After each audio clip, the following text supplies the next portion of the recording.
Ironman tip of the week, caffeine.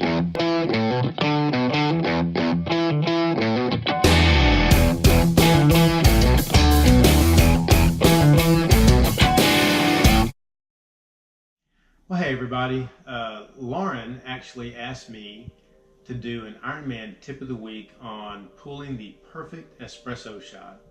I know it's not exactly Ironman related, but caffeine, as you know, is a really important part of Ironman or triathlon or endurance nutrition. So what better way to consume caffeine than a latte?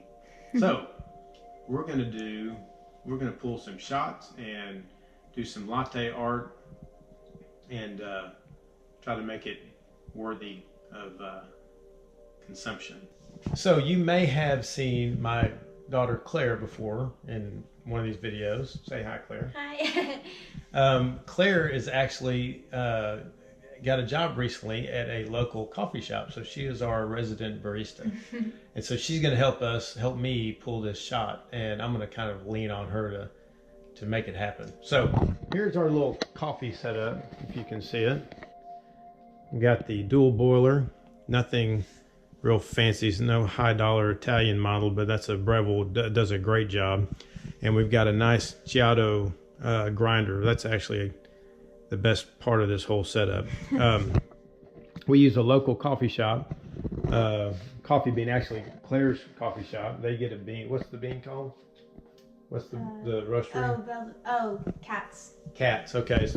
So Cats in Houston. Mm-hmm. Okay. So that's the bean we're using.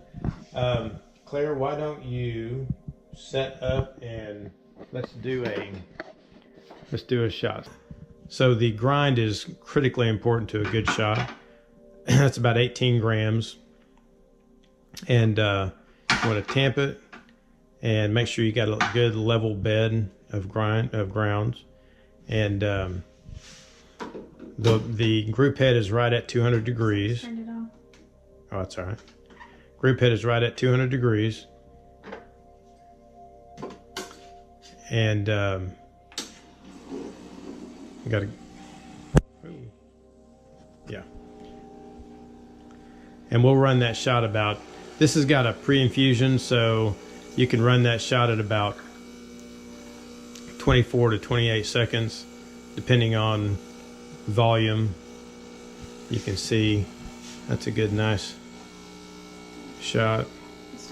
Yep, that's about 1.5 ounces or so of coffee, of espresso. Nice, good crema going on there. Great. Okay, so now Claire's going to stretch some milk. You always want to use a really cold jug of milk to start, and you want to stretch it by letting that steam be on top. You want to surf that top a little bit until that milk stretches to just where you want it, and then you dive in and heat the milk up. And she's feeling the bottom of it to make sure it gets hot enough. You don't really want it over about 150 degrees, 140, something like that.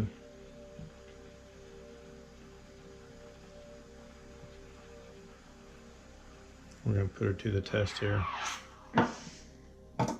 Always want to clean your wand. The wet rag. With a wet rag.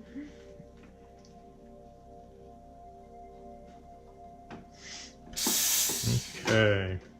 So now comes the art. I'm going to make her nervous. I've never been more nervous in my life. It's okay. Only 5 people are watching you, Claire. Don't worry about it. You're right. Very nice. Didn't Look go through at enough. That. No, it looks great. Very nice. Okay. So now I'll give it a shot and see who can make better latte art. He can. All right, so guys, the most important part of a latte, even though it's a milk drink, is the shot. Okay. Just because it looks pretty doesn't mean it tastes good. So you definitely want a good shot. Now I let this pre-infuse about 8 seconds before you get a full you get the full pressure of 9 bar.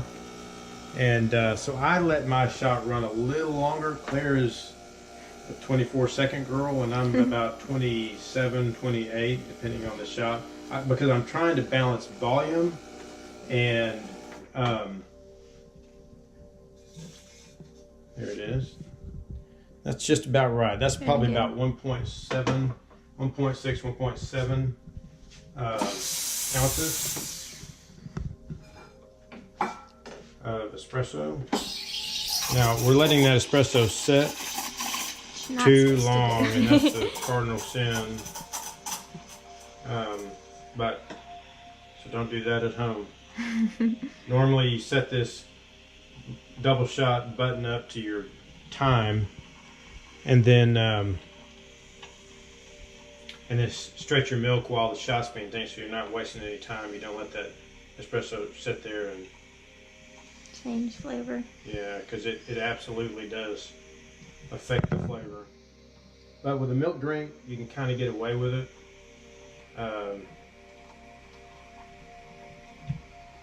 Because you're diluting that coffee. Mm-hmm.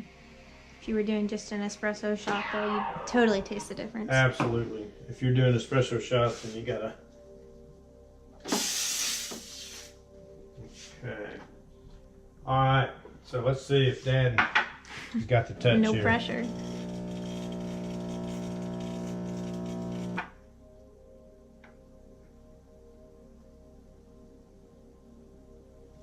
See, I told y'all his would be better. No, it's kind of misshapen, abnormal. Sorry. Don't know what that is, but it'll taste good. Remember, the shot is way more important than the art. Too true. Okay. All right, well, we are through week 13. Most of the workouts were pretty much recovery sessions, but the mileage did pick back up. So let me get to the recap of the week. Distances: swim, we had 4,550 yards in the pool. We had 80 miles on the bike, and we had 20.1 miles on the run, for a total active work time of 8 hours and 45 minutes. So it was a bump, about double what we did last week. As you know, we tapered a bit for that race, which wasn't much of a of a race. It went pretty well.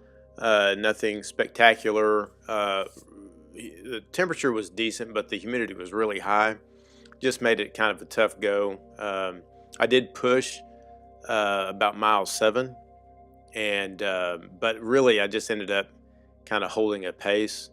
I was a little under fueled. We got up at 4 in the morning for this race to get down there to get breakfast and all that, and I should have had a bar or something on the way down there, and I just totally blew it, forgot about it.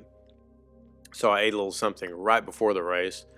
Didn't affect me too much, but I just didn't have enough fuel in me. So about halfway through, about mile 7, which is when I wanted to kick, I think I was bonking a little bit, and so I didn't really pick up the pace. I think I just held what I had been doing for the first 6 or 7 miles. So overall, it was fine. Had a really fun time with the family, though. All of us were there, and Cody ran the race, did pretty well for not having trained much, and Claire did great. She ended up placing second, podiumed in her age group. So that was kind of cool. And we had a great breakfast afterwards, including waffles. So it's a race is worth doing. Get a t-shirt and waffles. Okay. So rest of the week after that Sunday race, like I said, recovery workouts.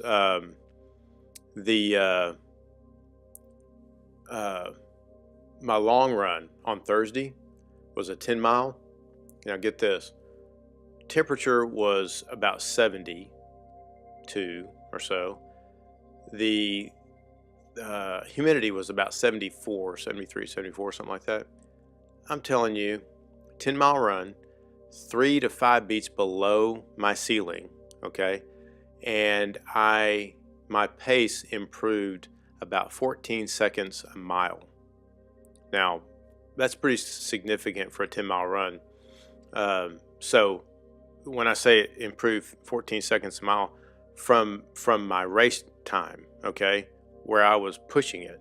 And that all has to do with that humidity and temperature. And so just crazy how much temperature and humidity can affect your performance. So go figure that out. Let's see. And then we had a rain out on Saturday for the long ride. Ended up on the trainer for 3 hours, which is always kind of a bummer. It's a good mental test. Football or not, 3 hours on the trainer is a beatdown for me anyways. But that's fine. Got it done. Injury update. No real injuries to speak of.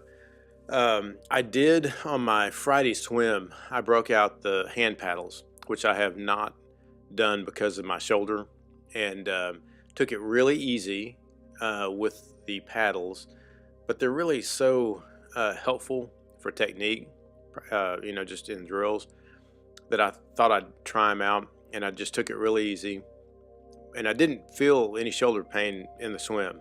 Afterwards, I could feel a little tender there, so took some Advil, did some stretches, and I think it's fine. I may do that every once in a while to try to test it a little bit and see if it's strengthened any. So we'll see how it goes. Everything else, feet are fine. Everything seems to be in pretty good shape. That long run, because my pace increased, my calves ended up being a little sore just because my effort was higher, and worked those out. But that's just the way it's going to go when it cools off, so that's fine. Summary. Week 13 was a pretty good week overall. We're going to get back into the swing of things now in week 14. Really looking forward to this cooler weather. It's just really going to be make things fun again instead of kind of a beat down. Let's see. I think that's about it. Looking forward to week 14. Stay with us.